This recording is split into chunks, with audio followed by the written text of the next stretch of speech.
আল্লাহ আমার রব, এই রবি আমার সব। দামে দামে তন মনে তারি অনুভব। তোমার দুনিয়াতে আমি যেদিকে তাকাই, অথই নিয়ামতে ডুবে আছি সবাই। পাক পাখালির গানে শুনি তসবিহ কালো রব, তসবিহ কালো রব। আল্লাহ আমার রব, এই রবি আমার সব। আসসালামু আলাইকুম। আলহামদুলিল্লাহ, আসসালাতু ওয়াসসালামু আলা রাসূলিল্লাহ। প্রিয় দর্শক, আপনারা যারা দেশে আছেন প্রবাসে, সবাইকে জানাই অনেক অনেক প্রীতি ও শুভেচ্ছা। শুরু হলো এনটিভি আয়োজিত এবং লাভ হলো নিবেদিত জুমাবারের লাইভ অনুষ্ঠান আপনার জিজ্ঞাসা। আপনাদের সাথে আছি আমি জয়নুল আবেদিন আজাদ। আর আপনাদের মনে জায়গা প্রশ্নের জিজ্ঞাসার সরাসরি জবাব দিচ্ছেন বিশিষ্ট আলেম ডক্টর মোহাম্মদ সাইফুল্লাহ। আসসালামু আলাইকুম ওয়া রাহমাতুল্লাহি ওয়া বারাকাতুহু। প্রিয় দর্শক, আমাদের আজকের প্রাসঙ্গিক আলোচনার বিষয় আমাদের রাত আমাদের প্রভাত।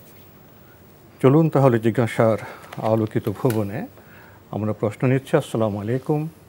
প্রিয় দর্শক, আপনার পরিচয় দিয়ে প্রশ্ন করুন। ওয়ালাইকুম আসসালাম, ঢাকা থেকে মিশু বলছি। জি, আমার প্রশ্নটা ছিল, মহিলারা হজে গিয়ে কোথায় নামাজ পড়া উত্তম, হারাম শরীফে নাকি হোটেলে বসে জামাত আদায় করবে? আর দ্বিতীয় প্রশ্ন, হারাম শরীফের সাথে জামাত ধরে হোটেলে বসে হারাম শরীফের সাথে জামাত ধরে নামাজ আদায় করলে কি হারাম শরীফে বসে জামাত আদায়ের সওয়াব পাওয়া যাবে, সমান পরিমাণ সওয়াব? হারাম শরীফে কি বললেন? হোটেলে বসে যদি হারাম শরীফের সাথে জামাত ধরে নামাজ আদায় করে, তাহলে কি হারাম শরীফের সাথে নামাজ আদায়ের সওয়াব পাবে কিনা মহিলারা? প্রশ্নটা স্পষ্ট হলো না। মহিলা ঠিক আছে, এখন হারাম শরীফে গিয়ে জামাতে সালাত আদায় করবে, এই তো? হারাম শরীফে যে যদি নামাজ আদায় না করে হোটেলে বসে না করে ঠিক আছে, কিভাবে জামাত ধরবে, নামাজ ধরবে কিভাবে হোটেলে? সওয়াবটা কি সমান হবে? হয়নি, কত প্রশ্ন হয়নি। ধন্যবাদ আপনাকে। প্রশ্ন হোটেলে কি নামাজ ধরবে কিভাবে হোটেলে? হজের সালাত প্রসঙ্গে আপনি প্রশ্ন করেছেন, প্রশ্নগুলো আপনি খুব স্পষ্ট করতে পারেননি। যতটা বোঝা গেছে এরকম, হজে তো মহিলা যাবেন, সালাত তো মহিলাদের আদায় করতে হবে, পুরুষদের আদায় করতে হবে, এবং সেখানে তো আমরা মসজিদে তো জামাতের সালাত আদায় করব।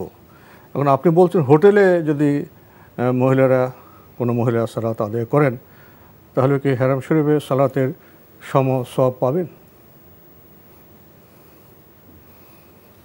আমি আসলে প্রশ্নটা বুঝি নাই, প্রশ্নটা স্পষ্ট হয়নি ওনার, আমার কাছে স্পষ্ট হয়নি। জি, মহিলা এখন সালাত তো ওনাদের উচিত তো হারাম শরীফে মসজিদে জামাতে সালাত আদায় করবেন। কোনো কারণে যদি তারা সেখানে হোটেলে সালাত জামাতে অংশগ্রহণ করতে পারে নাই, সেটা জামাতে সওয়াবটা একরকম হবে না। জামাতে সওয়াব তো অবশ্যই পাবেন না। জি, কোনো সন্দেহ নেই। বিষয়টি স্পষ্ট, প্রশ্নটা স্পষ্ট হয়নি না, এই প্রশ্নটা স্পষ্ট। বিষয়টি স্পষ্ট যে আপনার জামাতে সালাত আদায় করলে কি সওয়াব পাবেন, আর হোটেলের সওয়াব তো সেটা পাবেন না, এটা তো স্পষ্ট বিষয়। আমরা সেটাই জানলাম। আমরা নতুন প্রশ্নে যাচ্ছি। আসসালামু আলাইকুম। পরিচয় দিয়ে প্রশ্ন করুন। হ্যালো। জি, হ্যালো, আসসালামু আলাইকুম। ওয়ালাইকুম আসসালাম। আমি চিটং থেকে বলতেছি। স্যার ভালো আছেন? জি, ভালো আছি আলহামদুলিল্লাহ। আপনার প্রশ্নটি করুন।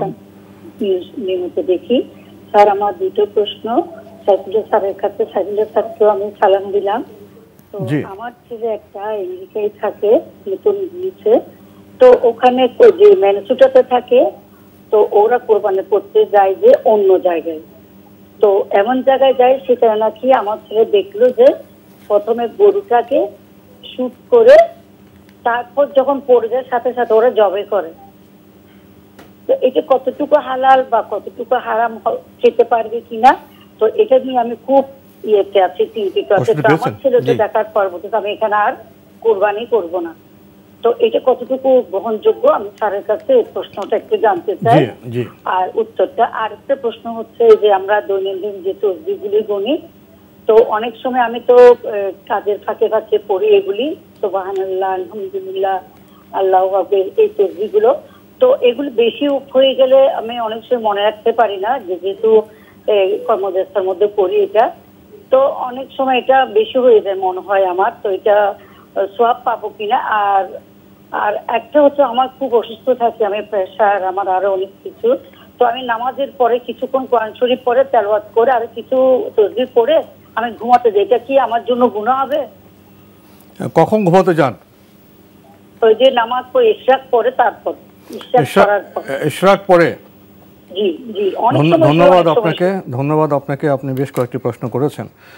প্রথমে কোরবানির প্রসঙ্গে যে প্রশ্নটি করেছেন, এটা কি ঠিক আছে? কোরবানির ব্যাপারে আপনি যে প্রশ্ন করেছেন, যে যেভাবে কোরবানি করা হয়, যাকে প্রথমে শুট করে তারপরে যখন প্রাণী পড়ে যায় তারপরে গিয়ে জবে করা হয়, তাকে এই কাজটি শুদ্ধ নয়।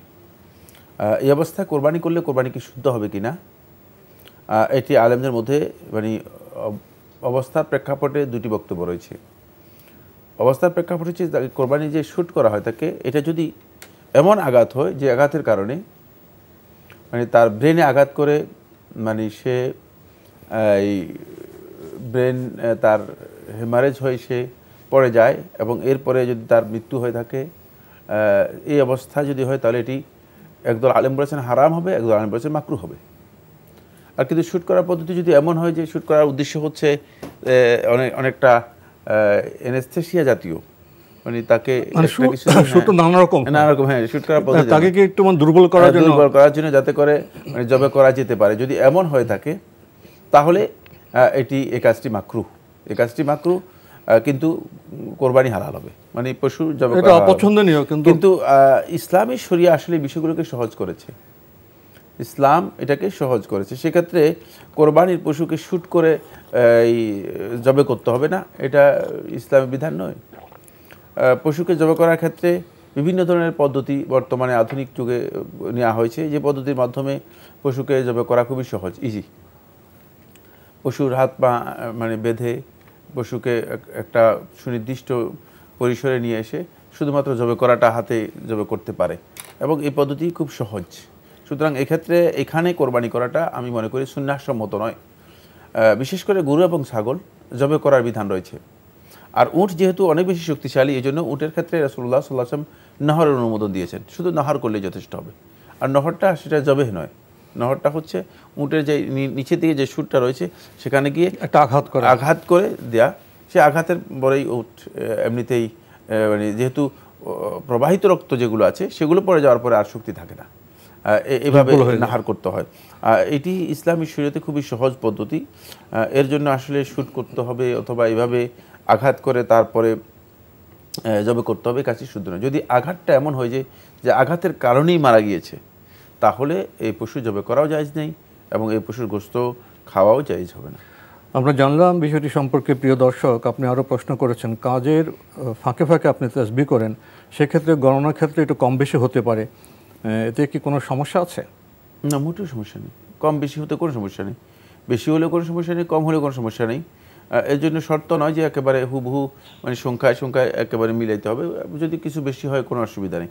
আর আল্লাহ সুবহানাহু ওয়া তাআলা আল্লাহর বান্দাদেরকে ফজিলত দেওয়ার ক্ষেত্রে, সওয়াব দেওয়ার ক্ষেত্রে আল্লাহ গুনে গুনে দেবেন না, গুনে গুনে দেবেন না, পাকড়াও করবেন এমন নয়। এখানে যে বিষয়টি এসেছে সেটা হলো বিভিন্ন তাসবিহের ব্যাপারে নবী সাল্লাল্লাহু আলাইহি ওয়াসাল্লাম মানে তাওকীদ করে দিয়েছেন, মানে সংখ্যা নির্ধারণ করে দিয়েছেন। যেখানে নবী সাল্লাল্লাহু আলাইহি ওয়াসাল্লাম সংখ্যা নির্ধারণ করে দিয়েছেন, সেখানে সংখ্যাটা যদি কোনো ব্যক্তি সুনির্দিষ্টভাবে ফলো করতে পারে এটা তার জন্য উত্তম, কিন্তু সংখ্যার চেয়ে যদি বেশিও পড়ে এতে তার কোনো সমস্যা নেই ইনশাআল্লাহ তাআলা। আমরা জানলাম বিষয়টি সম্পর্কে। আরেকটি বিষয় আপনি প্রশ্ন করেছেন, আপনি অসুস্থ, আপনি সালাতের পরে তেলাওয়াত তাসবিহ পরে ইশরাক প্রসঙ্গে আপনি বলেছেন, এরপরে যদি আপনি ঘুমিয়ে পড়েন, বিছানা যান, এতে কি কোনো গুনাহ হবে? না, ঘুম তো গুনাহের বিষয় নয়। যদি অসুস্থতার কারণে কোনো প্রয়োজনে কেউ যদি ঘুমাতে পারেন, আর বিশেষ করে ইশরাকের পরে যে সময়টুকু রয়েছে এই সময় যদি কেউ ঘুমানো না যায়, নিষিদ্ধ নয়।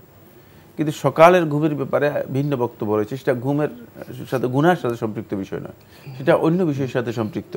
মানে সকালবেলায় ঘুমানোর বিষয়টি এটি মানে যেহেতু বরকতের বিষয় এখানে জড়িত আছে, যারা একটু অভ্যাস করে নিয়েছে, এই ক্ষেত্রে সকালবেলার না ঘুমানোটাই হচ্ছে মূলত হাদিউন নবী সাল্লাল্লাহু আলাইহি ওয়াসাল্লাম, নবী সাল্লাল্লাহু আলাইহি ওয়াসাল্লামের হাদি। কিন্তু যদি কারো শারীরিক অসুস্থতা থাকে, সমস্যা থাকে, যিনি হয়তো অসুস্থতার কারণে ঘুম থেকে উঠতে পারছেন না, তাহলে তিনি ঘুমাতে কোনো ধরনের বাধা নেই, আর এটা গুনাহ নেই ইনশাআল্লাহ তাআলা। আমরা জানলাম বিষয়গুলি সম্পর্কে। প্রিয় দর্শক, প্রশ্ন নিচ্ছে। আসসালামু আলাইকুম, পরিচয় দিয়ে প্রশ্ন করুন। হ্যালো, আসসালামু আলাইকুম, আমরা আপনাকে শুনতে পাচ্ছি, আপনার পরিচয় দিয়ে প্রশ্ন করুন। জি আসসালামু আলাইকুম। ওয়ালাইকুম আসসালাম। জি, আমার নাম মুক্তাদির, দক্ষিণ বনশ্রী থেকে। জি বলুন। আচ্ছা আচ্ছা, আমি যেটা জানতে চাচ্ছিলাম সেটা হচ্ছে যে আমি যদি কারো কাছ থেকে কোনো টাকা লোন নেই, তো আমি ওনাকে কোনো সুদ দিব না, উনিও আমার কাছ থেকে কোনো সুদ নিবে না। জি। তো শরীয়ত সম্মত উপায়ে কোনোভাবে ওনাকে কোনো বা ওই টাকার এগেনস্টে কোনো টাকা একটু অতিরিক্ত দেওয়ার শরীয়ত সম্মত কোনো উপায় আছে কিনা? কিন্তু সুদ না, উনিও কোনো জি জি, আপনার প্রশ্নটি স্পষ্ট হয়েছে। আর কোনো প্রশ্ন আছে? জি না, জি, ধন্যবাদ। ধন্যবাদ আপনাকে। উনি যে কারো টাকা লোন দেন, এটা কোনো সুদের ভিত্তিতে নয়। এরপরে যদি সেখানে অতিরিক্ত কেউ পরিশোধ করেন, এতে কোনো গুনাহ হবে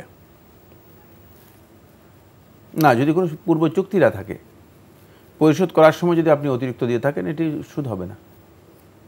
আপনি পরিশোধের সময় অতিরিক্ত করতে পারেন, আগে কোনো শর্ত নেই। তিনিও শর্ত করেন না, আপনি কোনো শর্ত করেন না, কিন্তু আপনি তার কাছ থেকে লোন নিয়েছেন 50,000 টাকা, তাকে যখন পরিশোধ করছেন তখন 50,500 টাকা পরিশোধ করছেন, মানে আরও বেশি পরিশোধ করেছেন, তাহলে এটা আপনার জন্য জায়েজ রয়েছে, এটা আপনি পরিশোধ করতে পারবেন। পরিশোধের ক্ষেত্রে যদি কেউ অতিরিক্ত দেন, আর সেটা যদি যিনি লোন দিয়েছেন তিনি যদি শর্ত না করেন, আর আগে থেকে কোনো পূর্ব মানে কৃত কোনো শর্ত না থাকে, তাহলে এটা জায়েজ, এতে কোনো অসুবিধা নেই। কিন্তু আপনার প্রশ্নটা আর অন্য কি প্রশ্ন ছিল আসলে স্পষ্ট হয়নি। যে আমরা যতদূর বুঝেছি সেই নিরিখে আমরা পরিশোধের সময় যদি উনি খুশি অতিরিক্ত দেন, আগে চুক্তি না থাকে, তাহলে এটা সুদ হবে না। আমরা স্পষ্টভাবে জানলাম বিষয়টি সম্পর্কে। প্রিয় দর্শক, প্রশ্ন নিচ্ছে। আসসালামু আলাইকুম, পরিচয় দিয়ে প্রশ্ন করুন। হ্যালো, আসসালামু আলাইকুম। ওয়ালাইকুম আসসালাম। জি, আমি ধরমপাড়া থেকে ইনোজ বলছিলাম। জি ভাইয়া বলুন। জি, আমি যখনই সুযোগ পাই, আর আডে ঘাটে মাঠে জমি চলি, যখনই মনে পড়ে দুরূহ শরীফ করি। সবসময় তো ওযু থাকে না, হ্যাঁ, অনেক সময় ওযু থাকে না। এই অবস্থায় মানে আমরা দুরূহ শরীফ পড়লে রাস্তায় আমি হাঁটতেছি, দুরূহ শরীফ করতেছি, এতে করে কি আমার কোনো গুনাহ হবে কিনা? আর কোনো প্রশ্ন আছে? 2 নম্বর প্রশ্ন হলো যে আজকাল আমরা দেখতে পাই মসজিদে আপনার ওই অনেকেই সামর্থ্য আছে নামাজ পড়ার বইসা কি ধারাইয়া, হ্যাঁ, কিন্তু এরপরে ইয়েতে আপনার এই চেয়ারে বইটা এই নামাজ, ওই যে একটা ফ্যাশনের মতো হয়ে গেছে প্রত্যেকটা মসজিদে। এই ব্যাপারে কোরআন হাদিসের আলোকে যদি কিছু বলছেন। ধন্যবাদ আপনাকে, আপনি খুব স্পষ্ট প্রশ্ন করেছেন। অনেক সময় অজু থাকে না, চলাফেরার সময় দরুদ পড়েন, এতে কি কোনো গুনাহ হবে? না, দরুদের জন্য উজু থাকা শর্ত নয়। দরুদ পড়তে হলে উজু করতে হবে, বা দরুদ পড়ার জন্য উজু করা শর্ত, এ ধরনের কোনো বিষয় নেই শরিয়ার মধ্যে।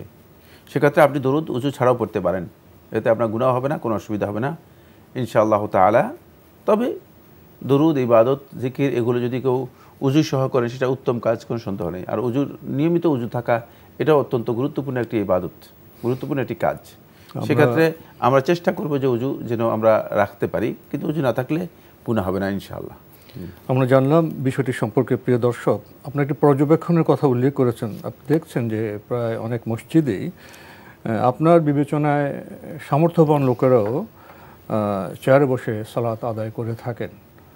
তো আমরা জানি না তারা কীভাবে সামর্থ্যবান, আপনি কীভাবে জানলেন, এটি একটি প্রশ্ন থেকে যায়। তো আপনি বলছেন এটার জন্য একটি রেওয়াজ বা ফ্যাশনে পরিণত হয়েছে, এ বিষয়ে ইসলাম কি বলে? জানি না এবার বক্তব্য কতটুকু সত্য বা সঠিক আমার জানা নেই। বাকি কেউ যদি ফ্যাশন করে, যেটা বলছেন উনি, সামর্থ্য থাকার পরেও যদি মানে ফ্যাশন করে তিনি আল্লাহ রাব্বুল আলামিনের সাথে এই ধরনের আচরণ করে থাকেন, তার সলাৎ তো হবেই না, তিনি গুনাহগার হবেন, বড় ধরনের গুনাহগার হবেন। সলাৎ হবেই না, আর বড় ধরনের গুনাহগার হবেন। প্রশ্নই আসেন, এটা ওজরের জন্য। চেয়ারে বসে সালাত ওজরের মাসআলা, অসমর্থ। আপনি কিসের ভিত্তিতে এটাকে ফ্যাশন বলছেন? কিসের ভিত্তিতে আপনি বলছেন যে লোকেরা এটা একটা মানে মসজিদের মধ্যে এসে একটা তৈরি করেছে? সেটা আমার জানা নেই। আপনার এর কোনো ভিত্তি আছে? যদি ভিত্তি থাকে তাহলে অবশ্যই, যদি কেউ ফ্যাশন হিসেবে চেয়ারে বসে সলাত আদায় করে থাকে, তার এই সলাত আল্লাহ তাআলার কাছে কোনো সলাত না, কোনো মর্যাদা নেই, এই সলাতই হবে না, বরং তিনি গুনাহগার হবেন। আমরা জানলাম বিষয়টি সম্পর্কে। প্রিয় দর্শক প্রশ্ন নিচ্ছে। আসসালামু আলাইকুম, পরিচয় দিয়ে প্রশ্ন করুন। জি, আমি সিলেট থেকে অন্বেষা বলছিলাম। একটু জোরে বলবেন, আমরা আপনাকে খুব ক্ষীণ শুনতে পাচ্ছি। আমি সিলেট থেকে বলছিলাম। জি বলুন। অন্বেষা। জি, আমার প্রথম প্রশ্নটা হচ্ছে, কোনো মহিলা যদি তার পিরিয়ডের কারণে আশুরার রোজা বা আরাফাতের রোজা রাখতে না পারে, তো সেটা পরবর্তীতে কিভাবে রাখবে? আর আমার আশুরার সময় রোজা রাখতে অসমর্থ হলে পরে কিভাবে রাখবেন, এই তো? মানে মহিলারা পিরিয়ড যদি হয়ে যায়। জি জি জি জি জি জি জি। হ্যাঁ, এটা পরবর্তীতে কিভাবে রাখবে? আর আমার সেকেন্ড কোশ্চেন হচ্ছে, আমি সিলেটে থাকি, মৌলভীবাজার আমাকে একটা দাওয়াত দেওয়া হয়েছে, তো আমি মাহরম ছাড়া প্রাইভেট কোনো গাড়ি দিয়ে ওইখানে যেতে পারবো কিনা? সেখানে আমার কলিগরা থাকবে আর কি, মেয়েও থাকবে ছেলেও থাকবে, তো এতটুকু দূরত্বে আমি মাহরম ছাড়া যেতে পারবো কিনা ওয়ালিমাতে আর কি। আপনার দূরত্ব কতটুকুন? সিলেট থেকে মৌলভীবাজার। আমি সিলেট সিটিতে থাকি, মৌলভীবাজারে দাওয়াত ওয়ালিমার, তো এখানে আমি যেতে পারবো কিনা আমার কলিগদের সাথে আর কি। ওইখানে ছেলেও আছে মেয়েও আছে, আবার গাড়ি ভাড়া করে যাওয়া হবে আর কি। জি জি। আরেকটা কোশ্চেন করতে পারবো? করে ফেলুন। জি, আমি অনেকদিন আগে একটা মানে মানত করেছিলাম, সে সময় মানত সম্পর্কে আমার তেমন ছিল না আর কি, যে মানত করা নিরুৎসাহিত করা হয়েছে। তো এখন কি করেছি সেটা আমার মনে নাই, তো একবার মনে হচ্ছে যে মানতটা মনে হয় পূরণ করে ফেলেছি, আবার মনে সন্দেহ লাগে যে আবার যদি না করি তাহলে তো গুনাহ হবে। এখন কি করব এটা নিয়ে? ভালো করে এটা কি ধরনের মানত? এটা কি বেদাত ধরনের মানত বা শিরকি মানত না শুদ্ধ মানত? না না, আমার এক্সাক্ট মনে নাই, মানে কেউ মানত বিষয় মনে নেই, মানে হ্যাঁ মানে এক্স্যাক্টলি মনে নাই, তবে মনে হচ্ছে যে 2 রাকাত নামাজের মানত করেছিলাম এই টাইপের। না না, মানতটা কি প্রসঙ্গে, কি প্রসঙ্গে? প্রসঙ্গ হচ্ছে যে একজন মানুষ যদি পাশ করে তাহলে আমি 2 রাকাত নফল নামাজ পড়বো এই টাইপের, কিন্তু এটাতে আমার একটু কনফিউশন আছে, অনেকদিন হয়ে গেছে তো তো মনে আসতেছে না ভালো করে। জি ধন্যবাদ আপনাকে। আপনার প্রথম প্রশ্ন আশুরা রোজা প্রসঙ্গে, পিরিয়ডের কারণে কোনো মহিলা যদি সে আশুরা রোজা রাখতে না পারেন পরবর্তী পর্যায়ে কিভাবে রাখবেন? আশুরা অথবা আরাফাতের সিয়াম যদি কোনো কারণে কারো মিস হয়ে যায় তাহলে তিনি আর এটা আদায় করতে পারবেন না, এর জন্য ভিন্ন কোনো কাজা নেই। তিনি নফল সিয়াম আমরা আদায় করবেন। আল্লাহ সুবহানাহু ওয়া তাআলা তার নিয়তের উপর যদি তিনি মানে আগে থেকে ইচ্ছা করেন যে আমি আশুরা সিয়াম পালন করব, কিন্তু ওজরের কারণে সিয়াম পালন করতে পারে নাই, অবশ্যই তিনি এই নিয়তের কারণে সওয়াব পাবেন, নিয়তের কারণে সওয়াব পেয়ে যাবেন, কিন্তু মানে তাকে আলাদাভাবে এর কাদা করার কোনো পদ্ধতি, এর কোনো আলাদা পদ্ধতি তার জন্য নেই। জি, আমরা জানলাম বিষয়টি সম্পর্কে আরেকটি প্রশ্ন করেছেন। আপনাদের কলিগদের একটি দাওয়াতের বিষয়, সিলেট মৌলভীবাজার এই দূরত্বে মাহরম নেই, যেতে পারবেন? হ্যাঁ যেতে পারবেন, অসুবিধা নেই, যেতে পারবেন। যদি আপনি সেখানে নিরাপত্তার কোনো আশঙ্কা বোধ না করেন তাহলে সেক্ষেত্রে আপনি এই প্রোগ্রামে যেতে বাধা নেই। জি, আমরা জানলাম বিষয়টি সম্পর্কে। মানত প্রসঙ্গে প্রশ্ন করেছেন, স্পষ্ট মনে নেই, বলছেন হয়তো 2 রাকাত সালাত প্রসঙ্গ পাশ করা মনে নেই, দ্বিধায় আছেন, এখন কি করবেন? না, এই মানত মানে হয়নি, যেহেতু কনফিউশন হয়ে গিয়েছে, সুতরাং সেক্ষেত্রে মানত আপনাকে আদায় করতে হবে না। আর আপনি এটাও কনফিউশনের মধ্যে পড়ে গেছেন যে আদায় করেছেন কি করেন নাই, সুতরাং যেহেতু এটা পরিপূর্ণরূপেই একটা মানে সন্দেহ এবং মানে বিস্মৃতির মধ্যে চলে গিয়েছে, রব্বানা লা তুআখিযনা ইন নাসিনা ওয়া আখতানা, আল্লাহ সুবহানাহু ওয়া তাআলা এই নিসিয়ানকে মানে বিস্মৃতিকে আল্লাহ তাআলা মানুষের জন্য বাধ্যতামূলক করে দেন না, এবং এর জন্য আল্লাহ সুবহানাহু ওয়া তাআলা আল্লাহর বান্দাদেরকে পাকড়াও করবেন না। মানবীয় সীমাবদ্ধতার কারণে। আমরা খুবই গুরুত্বপূর্ণ বিষয়ে অবগত হলাম। প্রিয় দর্শক প্রশ্ন নিচ্ছে। আসসালামু আলাইকুম, পরিচয় দিয়ে প্রশ্ন করুন। আসসালামু আলাইকুম। ওয়ালাইকুম আসসালাম। আমি রাজশাহী থেকে বলছি। জি, আমার প্রশ্ন হচ্ছে হুজুর, কোরআনের সূরা নিসার 128 নং আয়াত পড়ে আমি সামান্য আমার ব্রেনে একটু বুঝলাম, মনে হচ্ছে যে যেখানে কি লেখা আছে স্বামী স্ত্রী যদি গন্ডগোল ফাসাদ হয় তাহলে এটা কি মিটিয়ে নেওয়াটাই ভালো, যদি মিটিয়ে না হয় এটা নাকি পুরস্কার পাওয়া যায়, এরকম একটা মনে হলো, মানে আমি ঠিক বুঝতে পারলাম না, একটু বুঝাই দিবেন। আর আমার স্বামী এখানে বসে আছে, আমি বলতেছি যে আমার স্বামী আমার কথা কোনো মানে শোনে না, সে শুধু রাত 1টা পর্যন্ত আপনার মোবাইল দিবে, আর আপনার তার কোনো মানে পরিবর্তন আসে না, আমাদের মধ্যে গন্ডগোল ফাসাদ হয় মাঝে মধ্যে, সেটা তো পাপ আমি বুঝি। তো এখন আমার কথা হচ্ছে যে আপনার এখন স্বামী স্ত্রীর সঙ্গে যে গন্ডগোল ফাসাদের মধ্যে থাকি, তখন আমি যদিও না রাগ করবো, সে কথা না শুনলে তখন মনে করেন যে আমি হয়তো একটা উচ্চস্বরে কথা বলেই ফেললাম, সেটা তো পাপ। তো অনেক হুজুর এখানে বলছে, আমার কথায় প্রশ্ন যে একটা হুজুর ওয়াজে বলছে, নাম বলবো না যদিও, যে আপনাদের স্বামী স্ত্রীর মধ্যে এই গন্ডগোল ফাসাদ করাচ্ছে, আপনারা খোলা তালাক নিয়ে নেবেন। তো এটা কি সঠিক কথাটা?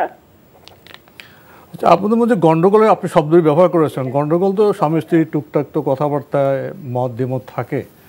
আপনার গন্ডগোলের বিষয়টা কি? আমি বলি নাই, মানে আমি এটা জানার জন্য যে হুজুরেরা, অনেক হুজুরা এই ধরনের কথা বলে। না, হুজুরের কথা আমাদের জানার দরকার নেই।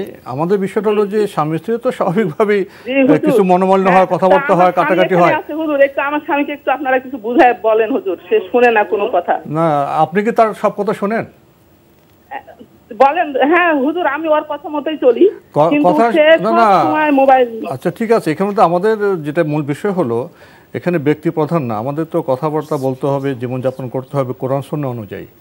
কোরআন সুন্নাহর কথা আমাদের শুনতে হবে। এবং আপনি যদি কোনো ভুল কথা বলেন, স্বামী শুনতে বাধ্য নন। স্বামী যদি কোনো ভুল কথা বলেন, আপনারা শুনতে বাধ্য নন। তারপরে গণ্ডগোল কেন হবে? সেটা পরিমার্জনের, সংশোধনের, পরিচালনের বিদ্যুৎ ইসলামে আছে, সেটা আমাদের জানতে হবে। আপনি এখানে সেখানে যাবেন, আমাকে শুনুন একটু। আপনি বলছেন যে নানা হুজুর নানা কথা বলে, আপনি এভাবে বিভ্রান্ত কেন হবেন? আপনি প্রথমে যিনি আসলে আলেমের কাছে যেতে হবে। আলেমের কাছে না গিয়ে যদি আপনি ভুল জায়গায় যান, তাহলে আপনাদের বিভ্রান্তি আরও বাড়বে। আবার একজন বলছেন আপনার খোলা তালাক নিলেন, সেটাও আপনি আমাদেরকে বলছেন। তো সামগ্রিক প্রেক্ষাপটে কি বলবেন? তিনি সূরা নিসার 128 নম্বর আয়াত উল্লেখ করেছেন। সূরা নিসার 128 নম্বর আয়াত একেবারে স্পষ্ট। ওয়া ইমরাআতুন খাফাত মিন বা'লিহা নুশুজান ওয়া ইরাদান ফালা জুনাহা আলাইহিমা আন ইউসলিহা বাইনাহুমা সুলহা। যদি কোনো নারী তার স্বামীর পক্ষ থেকে সে সীমা লঙ্ঘন অথবা তার প্রতি অনীহার ভয় করে, কিন্তু এখানে তিনি আসলে সীমা লঙ্ঘন অনীহার কথা বলেন নাই। গণ্ডগোল হয়ে গেছে, কিছু মনোমালিন্য একসাথে থাকলে কোথাও হতেই পারে, অস্বাভাবিক কিছুই না। কিন্তু আপনি আয়াতটাকে ভিন্ন অর্থে নিয়ে গিয়েছেন। এটা হলো প্রথম কথা। এখানে যে স্পষ্ট শব্দ এসেছে সেটা হলো ওয়াইন ইমরাআতুন খাফাত মিন বা'লিহা নুশুজান, সীমালঙ্ঘন, আও ইরাদান, অথবা অনীহা, তাহলে ফালা জুনাহা আলাইহিমা, যদি তাদের দুইজনের মধ্যে সমঝোতা আসে, কোনো অসুবিধা নেই, আন ইউসলিহা বাইনাহুমা সুলহা, তারা নিজেদের মধ্যে একটা সমঝোতায় আসতে পারে, একটা সমাধানে আসতে পারে। সেই সমাধানটা হচ্ছে পরস্পরের সাথে সিদ্ধান্ত নিয়ে একজন আরেকজন থেকে বিচ্ছিন্ন হয়ে যাওয়া। বিচ্ছিন্ন হয়ে যাওয়া তো সহজ বিষয়। বিচ্ছিন্ন হয়ে যাওয়ার জন্য এত কিছুর প্রয়োজন নেই। বিচ্ছিন্ন হয়ে যাওয়া, স্বামী এবং স্ত্রীর মধ্যে তালাক হয়ে গেলে, ডিভোর্স হয়ে গেলে বিচ্ছিন্ন হয়ে যাবে। সুতরাং এটা খুব কঠিন একটা বিষয় নয়। আপনি যেটা কঠিন হিসেবে মনে করছেন, এটা তো সহজ বিষয়। সেক্ষেত্রে আপনার যেটি বক্তব্য আমি বুঝতে পেরেছি, যদি আমি ভুল না করি, সেটা হচ্ছে আমারও হয়তো বুঝের মধ্যে ভুল হতে পারে, আপনার স্বামী আপনার কথা শুনে না, স্বামী আপনার কথা শুনতে বাধ্য নয়। আপনি কি কি কথা বলতেছেন সেটা তো আমরা জানি না, ঠিক না? স্বামী আপনার হুকুক দিচ্ছে কিনা, রাইটগুলো দিচ্ছে কিনা, অধিকারগুলো দিচ্ছে কিনা, সেটা হচ্ছে এখানে প্রশ্ন। সেই ক্ষেত্রে যদি আপনার প্রতি তিনি জুলুম করে, অবিচার করে, অথবা আপনার অধিকার খর্ব করে, নষ্ট করে, তাহলে আপনি এই ধরনের একটা প্রশ্ন উত্থাপন করতে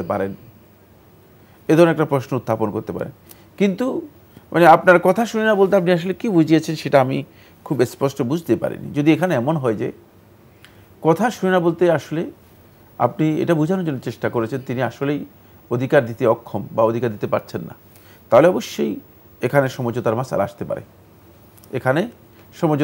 আসতে পারে। আর সেক্ষেত্রে স্বামীর কাছ থেকে খোলা নেয়া, এটাও ইসলামী শরীয়ত অনুমোদন দিয়েছে। খোলা নেয়া ইসলামী শরীয়ত অনুমোদন দিয়েছে। যদি আপনি মনে করেন যে এখানে দাম্পত্য জীবন কন্টিনিউ করা সহজ নয়, এই কারণটা হচ্ছে এই জন্য যে স্বামী আপনার অধিকার নষ্ট করতেছে, অথবা অধিকার আপনার যেভাবে দেওয়ার কথা সেভাবে দিচ্ছে না, তাহলে আপনার জন্য ইসলাম অনুমোদন দেয়, আপনি খোলা তালাক নিতে পারেন। কিন্তু তো মৌলিক বিষয়, দৈনন্দিন জীবনে কথা কাটাকাটি, এটা বিষয়ে অন্তর্ভুক্ত নয়। এটা ব্যক্তিগত যে সমস্ত আচার আচরণ আছে, কথাবার্তা আছে, সেগুলোর কারণে নয়। মানে যে কারণটা আমি বলছি সেই কারণে যদি হয় মৌলিক কারণ, তাহলে আপনি অবশ্যই খোলা তালাক নিতে পারেন। খোলা তালাক ইসলামের মধ্যে জায়েজ রয়েছে। তবে এখানে একটি কথা আমি বলতে চাই, সেটা হলো এই, মানে খোলা তালাক নিয়ে আপনি আরেক জায়গায় যেতে হবে, তো এটা আপনাকে খেয়াল রাখতে হবে যে মানে যেখানে যাচ্ছেন বা যাবেন সেটাতে এর চেয়ে ভালো হবে, মানে এটা আপনাকে নিশ্চয়তা দিতে পারবে না কেউ দুনিয়ার। সুতরাং দাম্পত্য জীবনে মানে আপনি রঙিন চশমা পরে অথবা ভুল চিন্তা করে যদি কোনো সিদ্ধান্ত নেন সেটা ভুল হবে। এজন্য ওই আয়াতের আগের আয়াতে দেখবেন আল্লাহ তাআলা বলেছেন যে যদি এরকম কিছু হয়ে যায় তাহলে মানে স্বামীর পরিবারের পক্ষ থেকে এবং স্ত্রীর পরিবারের পক্ষ থেকে দুইজন বিবেচক নিয়ে মানে তারা বিবেচনা করে বিচার করে সুফয়সালা করে দেবেন বিষয়টা, যাতে করে মানে এই দাম্পত্য জীবন এবং এই পরিবার ক্ষতিগ্রস্ত হয়ে ভেঙে চুরমার না হয়ে যায়। কারণ আপনার এখানে ডিভোর্স হয়ে যাওয়া খুবই সহজ, কিন্তু ডিভোর্স পরবর্তী জীবন সহজ জীবন নয়। আপু আপনিও মাঠে বসে মেসিদের দেখার সুযোগ ছাড়ে কেউ? দেখা হবে মাঠে। পেমেন্টের উন্মাদনা এখন বিকাশে। সর্বোচ্চ পেমেন্টে পেয়ে যান ভ্রমণ খরচ সহ আর্জেন্টিনার ম্যাচ টিকিট, সাথে ক্যাশব্যাক আর ডিসকাউন্ট কুপন। আমাদের রাত কখন হবে, আমাদের প্রভাত কখন হবে, এ বিষয়ে তো ইসলামের বিধান আছে, সুন্নাহসম্মত সময় আছে। বর্তমান সভ্যতে আমরা সেক্ষেত্রে কতটা সচেতন, কতটা সজাগ, সে প্রেক্ষাপটে আমাদের আজকের প্রাসঙ্গিক আলোচনার বিষয়ে এই বিষয়ে কিছু বলবেন? ধন্যবাদ। আমাদের রাত এবং আমাদের প্রভাত, আমরা মুসলিম, আমাদেরকে জানতে হবে যে ইসলাম আমাদেরকে প্রত্যেকটি ক্ষেত্রেই একটা পদ্ধতি বা সিস্টেম বা নিয়ম দিয়েছেন। ইসলাম যে পদ্ধতি বা সিস্টেম দিয়েছে, এই পদ্ধতি বা সিস্টেমকে বলা থেকে সুন্নাহ, আর এটি নবী সাল্লাল্লাহু আলাইহি ওয়াসাল্লামের কাছ থেকে আমরা পেয়েছি। ফলে আমরা আমাদের রাত্রি যাপন অথবা রাত্রে ঘুমানো, আবার ঘুম থেকে রাত্রে উঠা, এসব কিছু আমরা কিন্তু নবী সাল্লাল্লাহু আলাইহি ওয়াসাল্লামের কাছ থেকে পেয়েছি এবং সুন্নাহ অনুযায়ী সেগুলো আমাদেরকে আমল করতে বলা হয়েছে। এবং এর মধ্যেই মূলত সত্যিকার ইমানদার ব্যক্তিদের জন্য অপরিসীম মানে উপকারিতা রয়েছে, মানে অনেক বেশি উপকারিতা রয়েছে। তোর মধ্যে রাতের বিষয়টি নবী সাল্লাল্লাহু আলাইহি ওয়াসাল্লামের হাদি আর বর্তমান যেই লাইফ স্টাইল, এখানে এখন যোজন যোজন দূরত্ব তৈরি হয়েছে, পুরো বৈপরীত্য। হ্যাঁ, পুরা বৈপরীত্য তৈরি হচ্ছে। যেটা অল্প আগে এক বোন প্রশ্ন করেছেন যে রাত্রের মানে প্রায় রাতে তিনি মোবাইল দেখে সময় নষ্ট করেন। এ ধরনের প্রশ্ন ইদানিং আমাদের কাছে প্রচুর, আমাদের কাছে এ ধরনের প্রশ্ন অনেক আসছে। আসলে কি একজন ইমানদার ব্যক্তি তার রাত কি এমন হবে? প্রশ্নই আসে না। আমাদের রাত হতে হবে নবী সাল্লাল্লাহু আলাইহি ওয়াসাল্লামের দেখানো যে তরিকা আছে সেই তরিকা অনুযায়ী। নবী সাল্লাল্লাহু আলাইহি ওয়াসাল্লাম রাতের প্রথম অংশে ঘুমাতেন। নবী সাল্লাল্লাহু আলাইহি ওয়াসাল্লাম ইশার সালাত আদায় করার আগে ঘুমানো অপছন্দ করতেন, আর ইশার সালাতের পরে জেগে থেকে কথা বলা অপ্রয়োজনীয়, সেটাকেও নবী সাল্লাল্লাহু আলাইহি ওয়াসাল্লাম অপছন্দ করতেন। তবে এখন যে মোবাইল টিপা হচ্ছে, ইশার সালাতকে আপনি যদি ধরেন 8টা, 8:30 অথবা সর্বোচ্চ 9টা, তাহলে আপনি 9টা, 9:30টার দিকে আপনি ঘুমিয়ে যাবেন। এটা হচ্ছে সুন্নাহ আপনার রাতের জন্য। কিন্তু দুর্ভাগ্যের বিষয় হচ্ছে মোবাইল, অপ্রয়োজনীয় কথাবার্তা, টেলিভিশন আর রাতের অনেকেই মানে দিনকে মানে অপ্রয়োজনীয় কাজে ব্যবহার করতে অথবা অলসভাবে ঘুমিয়ে কাটিয়ে তিনি বেশিরভাগ প্রোগ্রামকে রাত্রে নিয়ে যান। এটি স্বাস্থ্যের জন্য ক্ষতিকর, এটি ইসলামের যে মূলনীতি রয়েছে সেই মূলনীতির পরিপন্থী। আর এই কাজের কারণে কাজে বরকত হয় না, কাজের মধ্যে প্রকৃত যে বরকত আছে সে বরকত থাকে না। তাই এই পদ্ধতি অনুসরণ না করে বরং রাতটাকে আল্লাহ সুবহানাহু ওয়া তাআলা যে উদ্দেশ্যে দিয়েছেন সেটাকে সেই উদ্দেশ্যে ব্যবহার করাটা বা সেই উদ্দেশ্যে কাজে লাগানো, এটা হচ্ছে সবচেয়ে উত্তম বিষয়। এরপরে নবী সাল্লাল্লাহু আলাইহি ওয়াসাল্লাম রাতের প্রথম এই অংশটুকু ঘুমাতেন। রাতের দ্বিতীয় তৃতীয়াংশে রাসূলুল্লাহ সাল্লাল্লাহু আলাইহি ওয়াসাল্লাম আবার জেগে যেতেন শেষ রাতের দিকে। হ্যাঁ, এবং জেগে রাসূলুল্লাহ সাল্লাল্লাহু আলাইহি ওয়াসাল্লাম ঘুম থেকে উঠে রাসূলুল্লাহ সাল্লাল্লাহু আলাইহি ওয়াসাল্লামের অন্যতম একটি কাজ ছিল সেটা হলো এই, রাসূলুল্লাহ সাল্লাল্লাহু আলাইহি ওয়াসাল্লাম প্রথমে ঘুমের যে একটা আবহ আছে সেটাকে কাটিয়ে উঠতেন। রাসূল সাল্লাল্লাহু আলাইহি ওয়াসাল্লাম হাত মুখ সবগুলো নিজেই মুছে নিতেন, নিজেই মুখকে মুছে নিতেন, হাতকে মুছে নিতেন। এরপর নবী সাল্লাল্লাহু আলাইহি ওয়াসাল্লাম মেসওয়াক করতেন। এরপর নবী সাল্লাল্লাহু আলাইহি ওয়াসাল্লাম উযু করতেন। এরপর নবী সাল্লাল্লাহু আলাইহি ওয়াসাল্লাম উযু করার পরে নবী সাল্লাল্লাহু আলাইহি ওয়াসাল্লাম তারপরে 2 রাকাত সালাত আদায় করতেন। এই অবস্থায় যদি কোনো ব্যক্তি আল্লাহ রাব্বুল আলামিনের কাছে কোনো দোয়া করে, সাথে সাথে তার দোয়া কবুল হয়। আমরা অনেকে দোয়া কবুলের ব্যাপারে বিভিন্ন সময় প্রশ্ন করি, কিন্তু এই অবস্থাগুলো আমাদের কাছে জানা না থাকার কারণে আমরা সেভাবে দোয়া এর কাছে যেতে পারি না। যেমনিভাবে রাসূলুল্লাহ সাল্লাল্লাহু আলাইহি ওয়াসাল্লাম ঘুমানোর আগেও রাসূলুল্লাহ সাল্লাল্লাহু আলাইহি ওয়াসাল্লাম মেসওয়াক করে নিতেন, এবং পরিপূর্ণ সলাতে যেভাবে উজু করে থাকে ঠিক সলাতের যে উজু আছে সেভাবে উজু করতেন। এই জন্য এই বিষয়গুলো আমাদের খুবই জানা প্রয়োজন রয়েছে। কারণ আপনি জানি আমি যে ঘুমাতে যাচ্ছি এটাও জানার বিষয় আছে। আমি যে ঘুমাতে যাচ্ছি এই ঘুম থেকে কি আর জাগতে পারবো কিনা সেটা আমি জানি না। অনেকেই জাগতে পারেনি, আমি হয়তো জাগতে পারবো না, হয়তো এই ঘুমই হয়ে যেতে পারে আমার জীবনের জন্য শেষ প্রস্থান। এই কারণে ঘুমটা যেন আমার আল্লাহর সন্তুষ্টির সাথে সম্পৃক্ত থাকে এবং আল্লাহর সন্তুষ্টিকে সামনে রেখে যেন আমি ঘুমাতে পারি। এই জন্য রাসূলুল্লাহ সাল্লাল্লাহু আলাইহি ওয়াসাল্লামের হাদী বা সুন্নাহ অনুসরণ করা এখানে খুবই গুরুত্বপূর্ণ বিষয়। এরপর রাসূলুল্লাহ সাল্লাল্লাহু আলাইহি ওয়াসাল্লাম আবার কিছুক্ষণ বিশ্রাম নিতেন, অল্প কিছুক্ষণ রাসূলুল্লাহ সাল্লাল্লাহু আলাইহি ওয়াসাল্লাম বিশ্রাম নিতেন। সেটা রাতের মানে 1/6 অথবা এর কাছাকাছি সময়। তারপরে ফজরের যখন আজান হতো তারপর রাসূলুল্লাহ সাল্লাল্লাহু আলাইহি ওয়াসাল্লাম ফজরের আজানের জন্য রাসূলুল্লাহ সাল্লাল্লাহু আলাইহি ওয়াসাল্লাম জেগে যেতেন এবং রাসূলুল্লাহ সাল্লাল্লাহু আলাইহি ওয়াসাল্লাম উযু করে ফজরের সালাত আদায় করতেন। এখানে খুবই গুরুত্বপূর্ণ একটি বিষয় হচ্ছে সেটা হলো যারা শেষ রাত্রকে জেগে থাকেন আর গভীর রাত্রে ঘুমান, তারা না ফজরের সালাতের জন্য উঠতে পারেন, না তারা এটাকে ফজরের সালাত আদায় করতে পারেন, না তারা সকালবেলা যে একটা সুন্দর স্নিগ্ধ বাতাস এবং সকালবেলা যে একটা আবহ রয়েছে, সুন্দর পরিবেশ রয়েছে, সেটাকে তারা উপলব্ধি করতে পারে। তারা তো ঘুম পূর্ণ হয় না, তারা সবসময় একটা অসুস্থ ভাবে থাকে। ফলে তাদের কি কি সমস্যা হয় সেগুলো হাদিসের মধ্যে এসেছে। আমি শুধুমাত্র একটি কথা বলবো, সেটা হচ্ছে যে ব্যক্তি এভাবে থাকে একেবারে ফজরের আজান পর্যন্ত ঘুম থেকে উঠতে পারে না, মানে সে সবচেয়ে বড় সমস্যা হলো যে সে শয়তানের কবলে কবলিত হয়ে যায়। শয়তান এসে তার মাথার উপর 3টা গিরা দিয়ে দেয় এবং তাকে বলে যে তুমি ঘুমাও, রাত্র আরো অনেক লম্বা আছে, তুমি ঘুমাও, রাত্র অনেক লম্বা আছে, তুমি ঘুমাও, রাত্র অনেক লম্বা আছে। ফলে সে ব্যক্তি শয়তানের মূলত মানে কবলে কবলিত হয়ে যায়। ফলে শয়তান তাকে মানে এই সকালের যে বরকত আছে এবং সকালবেলার যে ফজরের সালাত রয়েছে এই সালাত থেকে মাহরুম বা বঞ্চিত করে। এই জন্য আমরা সকালে সুন্নাহ অনুযায়ী যে সকালবেলায় উঠা সেটা আমরা উঠতে পারি না। ফলে সেই ব্যক্তি ঘুম থেকে জাগ্রত হয় যখন দিবস শুরু হয়ে গেছে, অথবা সূর্য উদিত হয়ে গেছে, অথবা 8টা-9টা বেজে গিয়েছে। তখন রাসূলুল্লাহ সাল্লাল্লাহু আলাইহি ওয়াসাল্লাম বলেন ফাইন্নাহু ইয়াস্তায়কিযু খাবিসান নাফস, সে ঘুম থেকে জাগ্রত হয় এমন অবস্থায় যে নফসের দিক থেকে মানে আত্মার দিক থেকে সে অনেক মানে ক্ষতিগ্রস্ত, ডিপ্রেশনের মধ্যে থাকে, দুর্বল থাকে, মানে মনে হয় যেন মানে অলস ভাব, অনীহা ভাব, মানে বরকতবিহীন ক্ষতির মধ্যে তার যাত্রা শুরু হয়। কর্মক্ষমতা এবং দীপ্ততা যেটাকে বলা হয় তাকে, সেটি তার মধ্যে কাজ করে না। আমরা খুবই গুরুত্বপূর্ণ বিষয়ে অবগত হলাম, আপনারা জানলাম আমাদের রাত আমাদের প্রভাত কেমন হওয়া প্রয়োজন। প্রিয় দর্শক, প্রশ্ন নিচ্ছে। আসসালামু আলাইকুম, পরিচয় দিয়ে প্রশ্ন করুন। ওয়ালাইকুম আসসালাম। হুজুর, আমি লাইনে আছেন? জি হ্যাঁ, আমরা আপনাকে শুনতে পাচ্ছি, আপনার পরিচয় দিয়ে প্রশ্ন করুন। জি জি, আমি নওগাঁ থেকে বলছি। তো আমার প্রথম প্রশ্ন হচ্ছে, একটু জোরে বলবেন। আমার প্রথম প্রশ্ন হচ্ছে, একটু হুজুর হুজুরকে বলছি একটু মনোযোগ দিয়ে শুনবেন।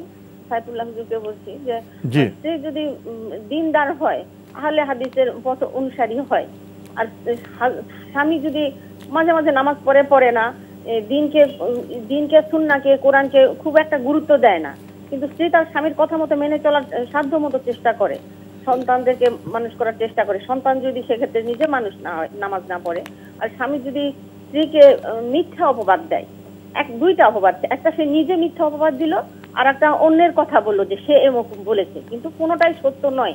যেটা স্বামী নিজে মিথ্যা অপবাদ দিয়েছে সেটাকে সে ঘুষিয়ে দিলে বললো যে না এটা সত্য নয়, কিন্তু আরেকটা যে অন্যের কথা দিয়ে বললো যে সে এরকম কথা বলেছে তোমার বিরুদ্ধে, আমি কি সেটা প্রমাণ করার চেষ্টা করলে আমি কি আমার হাজবেন্ড বলেছে না তুমি প্রমাণ করতে যাবে না, কিন্তু আমি খুব মনোকষ্টে আছি কি এটা মিথ্যা অপবাদ, তাহলে আমি প্রমাণ করার চেষ্টা করলে আমি কি গুনাহগার হব কিনা? আর আমার সন্তানকে আমি নামাজ কালামের কথা বলি, পর্দার কথা বলি, আমার হাজবেন্ড এটা খুব একটা গুরুত্ব দেয় না, এটাও সে বিরক্ত হয়। আমার হাজবেন্ড, আমার সন্তানও তো বিরক্ত হয়, সে তার বাবাকে বলে যে মা আমাকে বেশি প্রেসার দেয়। তো আমি চেষ্টা করি আমার সন্তান পরকালে ভালো থাকুক, এই জন্য আমি বলি। আজ তা আমি এক্ষেত্রে স্বামীর সঙ্গে কিরকম আচরণ করতে পারি এবং এবং আমি যে মিথ্যা অপবাদটা ঘুচে দিতে পারবো কিনা অন্যের যারা যে মিথ্যা অপবাদটা আমাকে দিল, এটা একটি প্রশ্ন। আরেকটি প্রশ্ন হচ্ছে যে আমার ভাই, আপনাদের সাথে এর আগে হুজুরের সঙ্গে কথা বলেছিলাম, আমার ভাই কি সুদী ব্যাংকে চাকরি করে, তো তাকে আমি সবসময় ভালো উপদেশ দিয়ে যে ভাই তুমি এটা করো না, তার সঙ্গে খুবই ভালো সম্পর্ক রেখেছি যে ভাই এই চাকরি থেকে বেরিয়ে এসো, হালাল ইনকামের পথে এসো। তো সে এতদিন থাকতো আপনার খুলনা এলাকায়, তো সেখানে যাওয়ার এত দূরে প্রয়োজন হতো না, কিন্তু এখন সে ট্রান্সফার ঢাকায়, আমাকে মাঝে মাঝে ঢাকায় যেতে হয় চিকিৎসার জন্য। তো আমি কি আমার যে সুদী ব্যাংকে, সে একমাত্র তার ইনকাম সুদী ব্যাংকের বেতনের টাকায়, তো আমার ভাইয়ের বাসায় মানে না গেলে তো মন খারাপ করবে। আমার শ্বশুর বাড়ির দিকে রাত্রিও আছে, আমার ননদ আছে, কিন্তু তার বাসায় যদি যে খাওয়া দাওয়া করি সেটা আমি গুনাহ হবে সেই বেতনের টাকায়।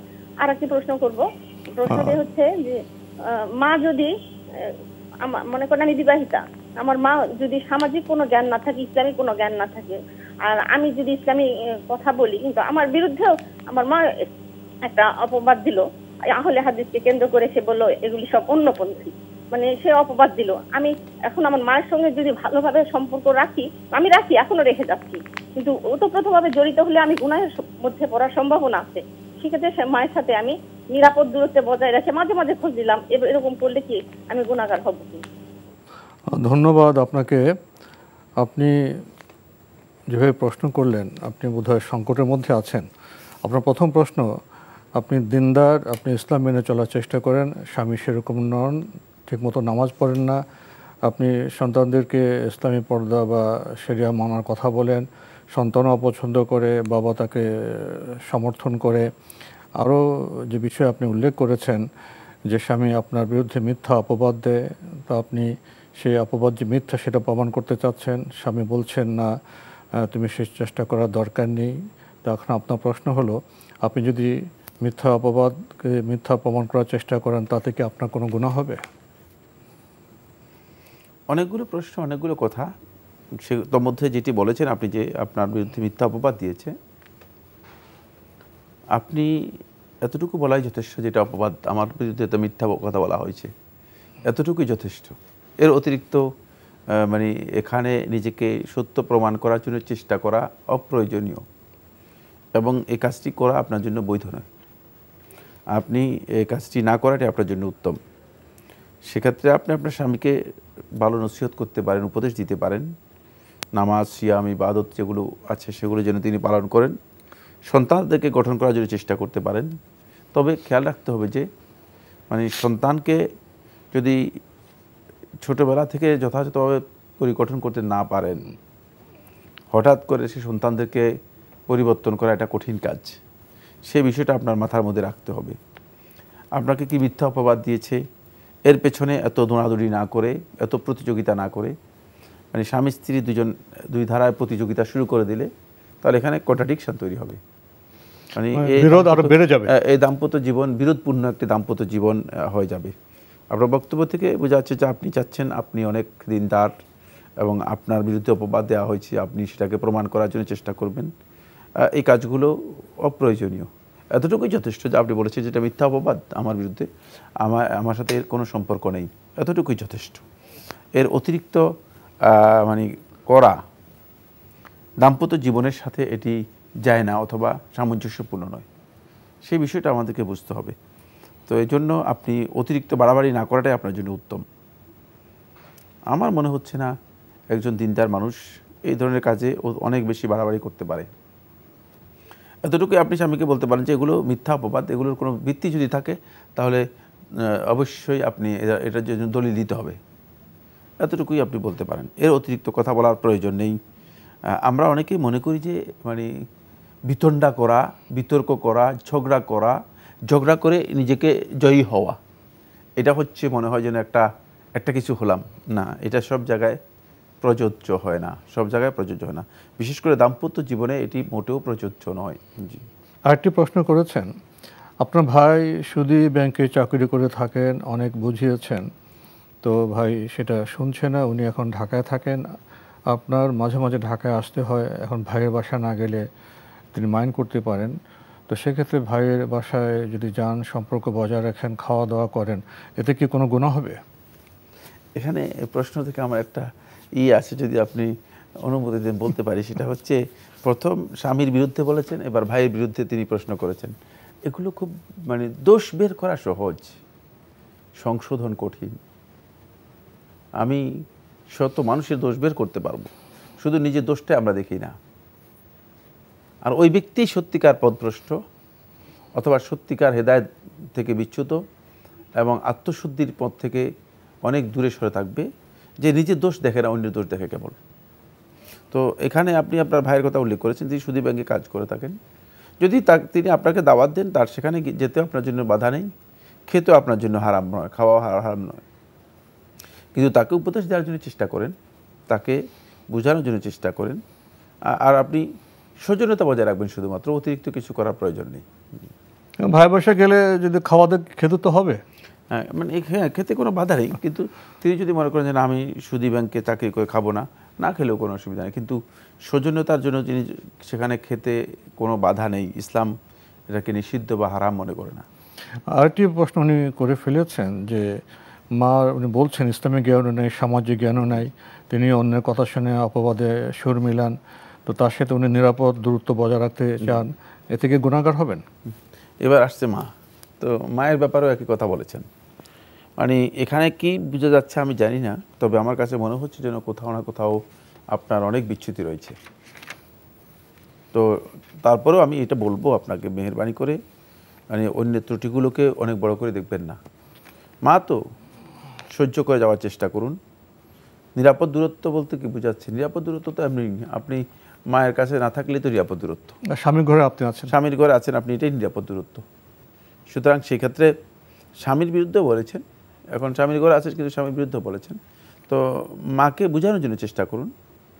মা যদি মানে আপনি বলেছেন পড়ালেখা নেই ইত্যাদি ইত্যাদি, আর অনেকগুলো অভিযোগও তার বিরুদ্ধে করেছেন, কিন্তু মা যদি আপনার কথা মানে তিনি বুঝতে বা গ্রহণ করতে রাজি না হন, জোর করার কিছুই নেই, জোর করবেন না, বোঝানোর জন্য চেষ্টা করবেন, মেসেজ দিবেন। তিনি যদি গ্রহণ না করে, সেটা মনে করবেন যে গ্রহণ করেন নাই, আর আল্লাহ তার কাছে দোয়া করবেন। যদি আপনি হক কথাগুলো বলে থাকেন আর হক কথাগুলো তিনি মানতে রাজি না হন, আল্লাহর কাছে দোয়া করবেন যে আল্লাহ তাকে হেদায়েতের জ্ঞান দান করুন, তিনি যেন হেদায়েত লাভ করে হেদায়েতুত তৌফিক দান করুন, ইত্যাদি ইত্যাদি আপনি দোয়া করবেন, আপনি তাকে বোঝানোর জন্য চেষ্টা করবেন। কিন্তু মানে তার ব্যাপারে আপনি মানে অতিরিক্ত তার উপর চাপ সৃষ্টি করবেন অথবা তাকে কোনো খারাপ আচরণ করবেন, এই ধরনের করবেন না। আর মার ব্যাপারে বলেছেন তিনি অপবাদ দিয়ে থাকেন, আসলে অপবাদ কি জিনিস, অপবাদ কাকে বলা হয় থাকে? আপনি এখানে একটি কথা বলেছেন, গুরুত্বপূর্ণ কথা, যে আপনি হকটা সত্যটা বোঝাবেন। এখানে চলে আসে যখন স্বামী ভাই মার সাথে ওনার দ্বন্দ্ব, তাহলে হক কথা বা হেদায়েতের কথা বলার তো কৌশল আছে। উনি কীভাবে বলেন, ওনার ভাষা কেমন হয়, বলার কৌশল কি, এক্ষেত্রে তো বোধহয় একটু সচেতনতা থাকা প্রয়োজন বোধ হয়। ওই হতে পারে, আমি জানি না, মানে তিনি যেভাবে বলেছেন সেটা কি সঠিক পদ্ধতি কিনা সেটাও জানার বিষয় আছে। আমরা জানলাম বিষয়গুলি সম্পর্কে। প্রিয় দর্শক, প্রশ্ন নিচ্ছি। আসসালামু আলাইকুম, পরিচয় দিয়ে প্রশ্ন করুন। লাইনে আছেন? জি, লাইনে আছি। যে আপনার পরিচয় দিয়ে প্রশ্ন করুন। আসসালামু আলাইকুম। ওয়ালাইকুম আসসালাম। আমি বলতেছি ইকরামুল হক, বামনডাঙ্গা গাইবান্ধা থেকে। জি বলুন। হুজুর, আপনারা ভালো আছেন? হুজুর আলহামদুলিল্লাহ। আমার প্রশ্ন হচ্ছে, আমার একটা রিকোয়েস্ট ছিল আপনার কাছে, মনে না গেলে। আমার খুব আশা, মাথা টিপে রাখলে আমার খুব ভালো লাগবে, খুব সুন্দর। আচ্ছা, আপনার কোনো প্রশ্ন আছে? এটা বোধহয় প্রশ্নোত্তরের অনুষ্ঠান, আপনার প্রশ্ন থাকলে বলুন, প্রশ্ন না থাকলে আমরা যাচ্ছি। এ বিষয়ে কিছু বলবেন? তো তিনি একটা তার ব্যক্তিগত অভিজ্ঞতা পেশ করলেন, যে এটা এখানে আমার বলার কিছুই নেই। বিষয়টি খুব প্রয়োজনীয় হলে আপনাকে এত বলতে হতো না। এই ভাই বহুবারই এই ধরনের প্রশ্ন করেছেন, আমার মনে হয় একবারই বলা যথেষ্ট ছিল আর কি। জি, ধন্যবাদ আপনাকে। আমরা প্রশ্নে যাচ্ছি। আসসালামু আলাইকুম, পরিচয় দিয়ে প্রশ্ন করুন। আসসালামু আলাইকুম। ওয়ালাইকুম আসসালাম। আমি এমদাদ, মিরপুর থেকে। জি বলুন। আমার প্রশ্ন হচ্ছে, আমি এই জামাতে 4 রাকাত বিশিষ্ট নামাজ আমি 2 রাকাত বিশিষ্ট নামাজে আমি 1 রাকাত মিস করলাম। জি, 1 রাকাত মিস করলেন। জি জি, 1 রাকাত মিস। আমার তো বৈঠক একটা বেশি হবে। বৈঠক বেশি হবে না? বৈঠক একটা বেশি হইলে আমি কি দরুদ এবং দোয়া মাসুরা একবারই পড়বো না ইমাম সাহেবের সাথে অন্যবারও পড়বো? জি, আর কোনো প্রশ্ন আছে? আর কোনো প্রশ্ন আছে? না, আর কোনো প্রশ্ন নেই। ধন্যবাদ আপনাকে, প্রশ্ন তো পেয়েছেন। হ্যাঁ, আপনি বৈঠক একটা বেশি হলেও আপনি দোয়া মাসুরা সবগুলো পড়তে পারবেন, কোনো অসুবিধা নেই, সেগুলো পড়তে পারবেন। যেহেতু আপনার বৈঠক হয়েছে, বৈঠকে আপনি তাশাহুদ এবং দোয়া এগুলো পড়তে পারবেন। জি আপু, আপনিও মাঠে বসে মেসিদের দেখার সুযোগ ছাড়ে কেউ? দেখা হবে মাঠে। পেমেন্টের উন্মাদনা এখন বিকাশে। সর্বোচ্চ পেমেন্টে পেয়ে যান ভ্রমণ খরচ সহ আর্জেন্টিনার ম্যাচ টিকিট, সাথে ক্যাশব্যাক আর ডিসকাউন্ট কুপন। প্রশ্ন নিচ্ছি। আসসালামু আলাইকুম, পরিচয় দিয়ে প্রশ্ন করুন। জি, ওয়ালাইকুম আসসালাম। আমার দুটো প্রশ্ন আছে। জি করুন। জি, আমার একটা প্রশ্ন হচ্ছে গিয়া, আমি মানে ইদানিং আমার এমনিতেই আগে ওয়াসওয়াসা মাঝে মাঝে ছিল, মাঝে মাঝে আমি ডাক্তারের প্রেসক্রিপশনেও ছিলাম, কিন্তু ইদানিং আমার একটা সমস্যা হয়েছে কি, আমি মানে নবী সাল্লাল্লাহু আলাইহি ওয়াসাল্লাম সংক্রান্ত কোনো লেখা ফেসবুকে দেখলে বা পেপারে দেখলে বা আমার মনে হলে দরুদ পড়তে গেলে ওনাকে নিয়ে খুবই খারাপ কথা আমি মানে ইচ্ছাকৃতভাবে আমার মনে হচ্ছে যেন আমার খারাপ কথাটা মনে আসে। আমি মানে না চাইতেও আমি ধর নাউজুবিল্লাহ বলতেছি, তবু আমার সাথে সাথে ওই খারাপ কথাটা আমার মনে ইচ্ছা করেই আমার মনে হচ্ছে যে আমি নিয়ে আসি। এখন আমার প্রশ্ন হলো কি, ইচ্ছা করে আমাকে ঘরে সবাই বুঝায় যে ইচ্ছা করে তো নিয়ে আসা যায় না, এটা শয়তানের ওয়াসওয়াসা, কিন্তু আমার মনে হচ্ছে যে আমি ইচ্ছা করে নিয়ে আসি। এটা কি আসলে ইচ্ছা করে আসে? আর ইচ্ছা করে আসলে আমি জানি যে ইচ্ছা করে আসলে বা ইচ্ছাকৃত কোনো গুনাহ করলে 2 রাকাত নফল তওবার নামাজ পড়তে হয়। সেক্ষেত্রে এখন আমার তো বারবার আসে এই ইচ্ছাটা, এখন বারবার নফল নামাজ পড়তে গেলে আমার খুব কষ্ট হয়, নফল তওবার নামাজ পড়তে গেলে। সেক্ষেত্রে আমার মনে হচ্ছে ইচ্ছাকৃতভাবে এই কথাটা আসে, এবং সেক্ষেত্রে আমি কি করতে পারি? নফল তওবার নামাজ কি পড়তে হবে? আমার খুব কষ্ট হচ্ছে আসল কথা এটাতে। আপনার কি আর কোনো প্রশ্ন আছে? জি, আমার আরেকটা প্রশ্ন আছে। জি, যে আরেকটা প্রশ্ন হচ্ছে কি, আমরা জানি যে ওই যখন আমরা 3 রাকাত নামাজ পড়ি, হ্যাঁ 4 রাকাত নামাজ পড়ি, সেক্ষেত্রে যদি রাকাত নিয়ে সন্দেহ আসে, সেক্ষেত্রে আমরা চতুর্থ বৈঠকে সালাম ফিরানোর আগে সবকিছু করে বাড়তি আরেক রাকাত নামাজ পড়বো। হ্যাঁ, বাড়তি আরেক রাকাত পড়ে তারপর সালাম করে সাহু সেজদা দিব। কিন্তু আমার কথা হচ্ছে কি, যদি আমি 3 রাকাত পড়ার সময় যদি এই কনফিউশনটা আমার মাঝে আসে, হ্যাঁ 3 রাকাত পড়ার সময় কনফিউশনটা মাঝে আসে যে এটা কি 3 রাকাত না 4 রাকাত, সেক্ষেত্রে চতুর্থ রাকাত পড়ে বৈঠক শেষ করার না চেয়ে আমি একবারই আরেক রাকাত বাড়তি পড়ে তখন সাহু সেজদা দিলে ওটা কি হবে কিনা? ধন্যবাদ আপনাকে। আপনার প্রথম যে প্রশ্নটি, আপনার মধ্যে যে খারাপ কথাগুলি বিষয়গুলি এসে যায়, আপনি এরপর নফল নামাজ আদায় করে এর থেকে মুক্তি চান, আবার বলছেন যে বারবার নফল সালাত পড়তে আপনার কষ্ট হয়, তো এই যে আপনার মানসিক অবস্থা, এক্ষেত্রে আপনি কি করবেন? না, নফল সালাত ওনাকে আদায় করতে বলছে কে? উনি নিজে তো বললেন। না, নিজে আবিষ্কার করলে তো দিন তো নিজে আবিষ্কার করলে হলো না। না, এগুলো কোনোটাই শুদ্ধ নয়। আপনার এটা ওয়াসওয়াসা, আপনি চেষ্টা করুন এখান থেকে নিজেকে বাঁচানোর জন্য। জি, আপনার মধ্যে ওয়াসওয়াসা কাজ করতেছে, এগুলো আপনার যদি কোনো কারণে এসে যায় যথাসময় প্রত্যাখ্যান করবেন, সদাসময় এখান থেকে সরে আসার জন্য চেষ্টা করবেন। সরে আস্তে আস্তে ইনশাআল্লাহ এক পর্যায়ে আপনি হয়তো ওই ওয়াসওয়াসা থেকে নিজেকে মুক্ত করতে পারবেন। আর এটা আপনার ওয়াসওয়াসা, এটা আপনার জন্য নফল সালাত আদায় করার বিধান আপনি নিজে আবিষ্কার করছেন ভুল, এই আবিষ্কার শুদ্ধ হয়নি। জি, এক্ষেত্রে তিনি কিছু পড়তে পারেন বা বলতে পারেন? এই ধরনের ওয়াসওয়াসা শয়তানের পক্ষ থেকে আসে, তো ইস্তেআজাগুলো করতে পারবেন।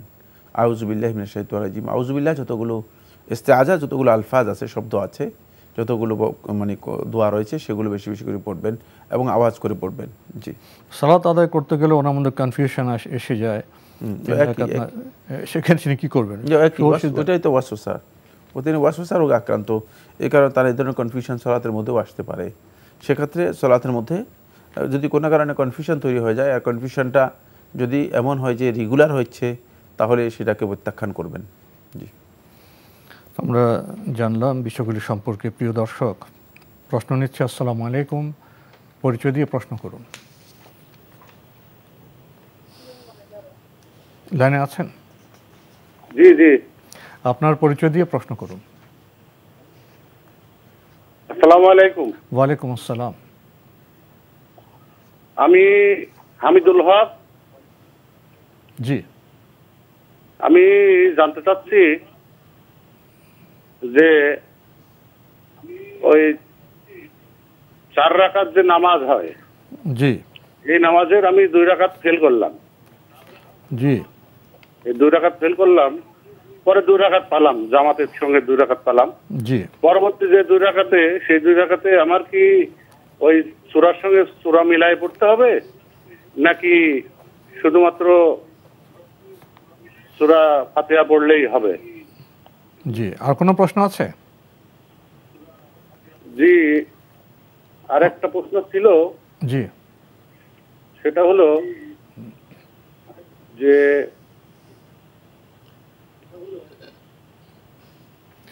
ধন্যবাদ আপনাকে। প্রশ্ন বোধহয় আপনি ভুলে গেছেন, প্রশ্ন লিখে নিয়ে করলে বোধহয় সুবিধা হয় সবার পক্ষেই। ওনার প্রথম যে প্রশ্নটি, 4 রাকাতে উনি ওনার ভাষায় 2 রাকাত ফেল করেছেন। জি জি, পরবর্তীতে বাকি 2 রাকাত কিভাবে আদায় করবেন? সূরা মিলাবেন? বাকি 2 রাকাত আপনি সূরা না মিলালেও কোনো অসুবিধা নেই, সূরা মিলালেও পারেন, না মিলালেও পারেন, শুধুমাত্র সূরা ফাতিহা পড়লেই আপনার রাকাত হয়ে যাবে। জি, সূরা ফাতিহা পড়লে, যেহেতু আপনি আগে 2 রাকাত আদায় করেছেন, প্রথম 2 রাকাত আপনার আদায় হয়ে গিয়েছে, বাকি 2 রাকাত, পরবর্তী 2 রাকাত রয়ে গিয়েছে। সেই 2 রাকাতে আপনি সূরা ফাতিহা যদি না মিলান, এতেও কোনো অসুবিধা নেই।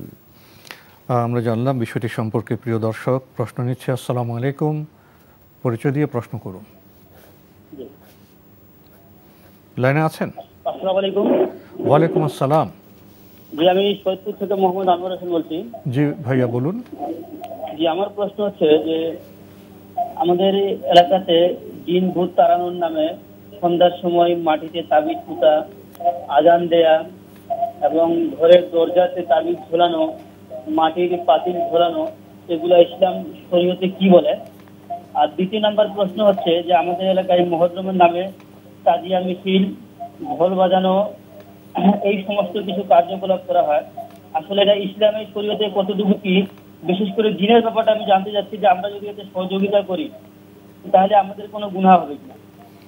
কি সিয়াম মসজিদে কি করেন? আমরা যদি সহযোগিতা করি হুজুরদেরকে, যে মাটিতে আমরা পাতিল কুটি তাবিজ টাঙানোতে চাই, এই যদি আমরা সহযোগিতা করি তাহলে এতে আমাদের কোনো কিছু হবে কিনা বা গুনাহগার হবো কিনা। ধন্যবাদ আপনাকে। আপনি বলছেন যে তাবিজ পোতা এগুলি প্রসঙ্গে, তাবিজ ঝোলানো প্রসঙ্গে, এবং মহরমে যে তাজিয়া মিছিল হয়, ঢোল বাজানো হয়, এসব কার্যক্রমে সহযোগিতা করলে কি আমাদের কোনো সমস্যা হবে? সমস্যা হবে তো অবশ্যই, সমস্যা শুধু নয়, বরং এটা কুফরি। আপনার এলাকায় আপনি যে কথাগুলো উল্লেখ করেছেন যে এগুলো করা হয় থাকে, এগুলো সব কাজই কুফরি। সুতরাং এগুলো করা জায়েজ নেই। তাজিয়া মিছিলে অংশগ্রহণ করা, তাজিয়া মিছিলে সহযোগিতা করা, অথবা আরও কী কী ডোল বাজানো, আরও কী কী বলেছেন, যা উল্লেখ করেছেন, সবগুলো কাজেই মূলত এগুলো কুফরি পর্যায়ের কাজ। এগুলো থেকে বিরত হওয়ার জন্য চেষ্টা করুন, কারণ এগুলো ইসলামের মূল যে চেতনা আছে এর পরিপন্থী। ইসলামের যে মূল মানে তরিকা আছে, পদ্ধতি আছে, সেই পদ্ধতির বাইরের পদ্ধতি। সুতরাং এগুলোতে সহযোগিতা করাও জায়েজ নেই।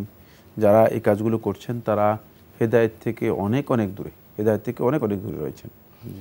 প্রসঙ্গত আপনার সামনে পেশ করতে চাই, মুহররম প্রসঙ্গে আমাদের সমাজে অনেক প্রপাগান্ডা আছে, মিডিয়ার মাধ্যমে সেগুলি ছড়িয়েছে।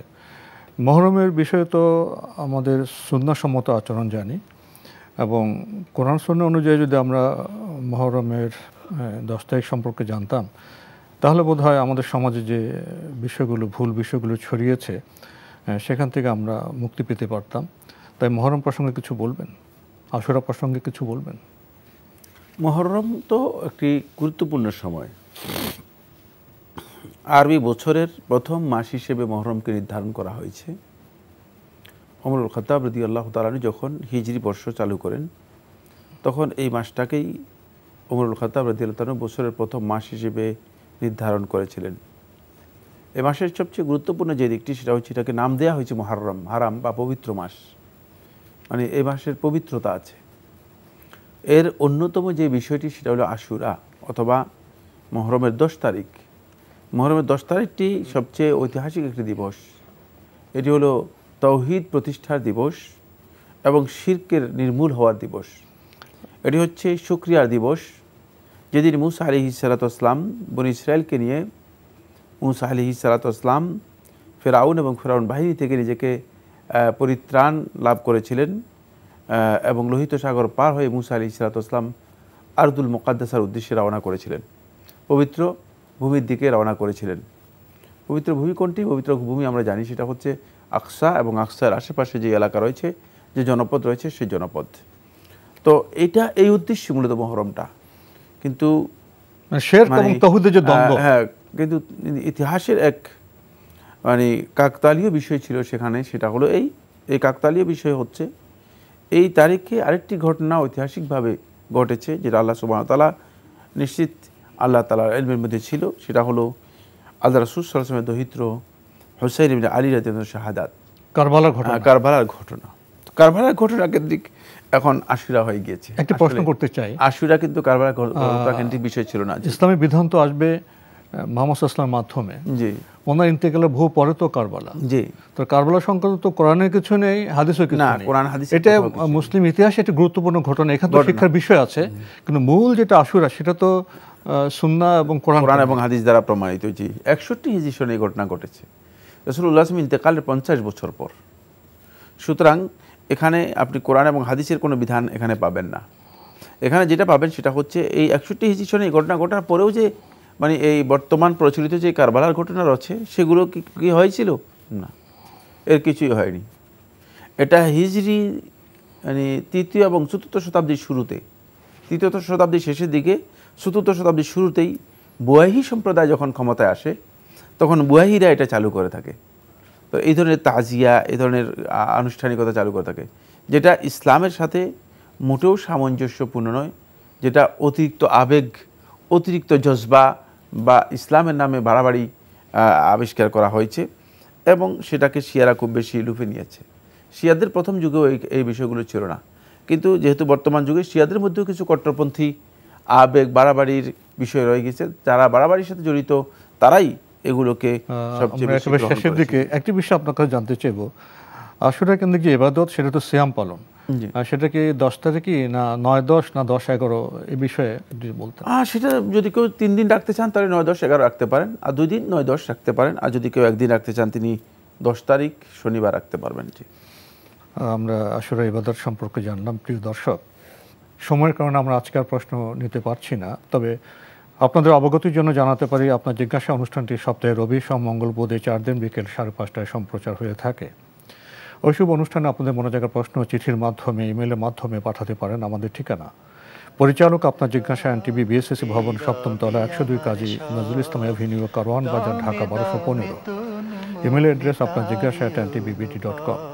এনটিভি অনলাইনেও আপনারা আমাদের অনুষ্ঠান দেখতে পারবেন, ভিজিট করুন www.ntvbt.com।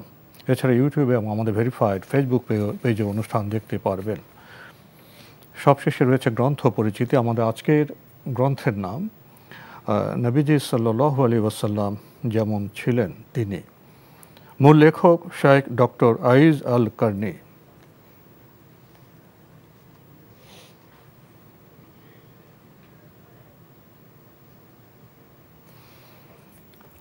গুরুত্বপূর্ণ এই গ্রন্থটি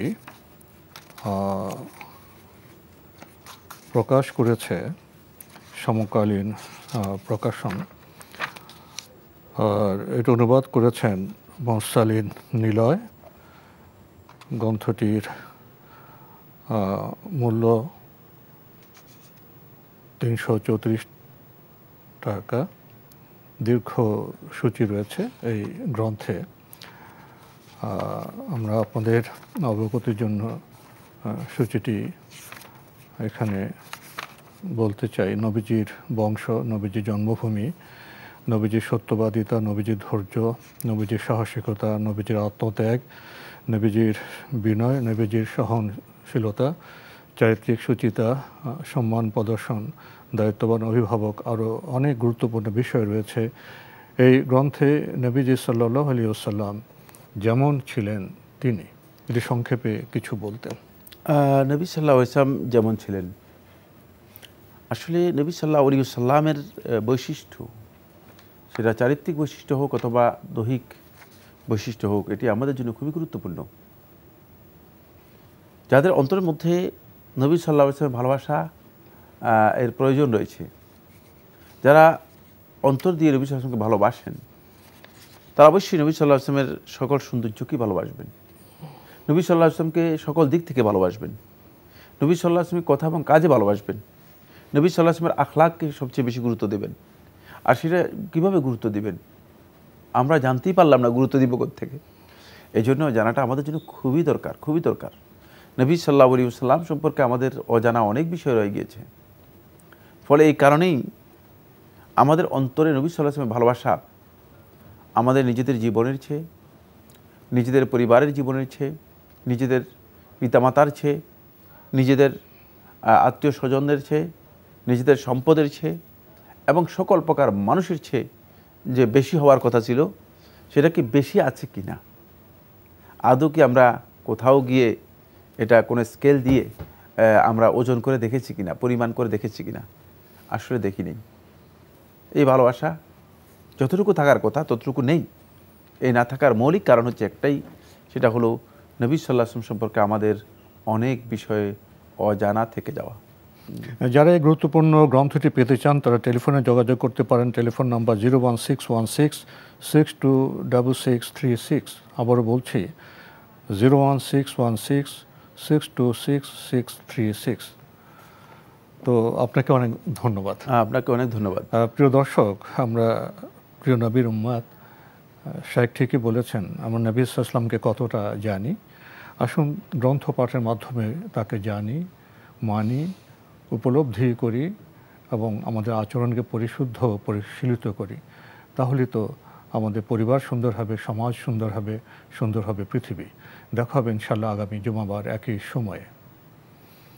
প্রিয় দর্শক, মহান আল্লাহ আমাদের সবাইকে নিরাপদে রাখুন, রাখুন শান্তিতে। আসসালামু আলাইকুম। আল্লাহ আমার রব, এই রবি আমার সব, দামে দামে তুন মনে তারি অনুভব। আল্লাহ আমার রব, এই রবি আমার সব।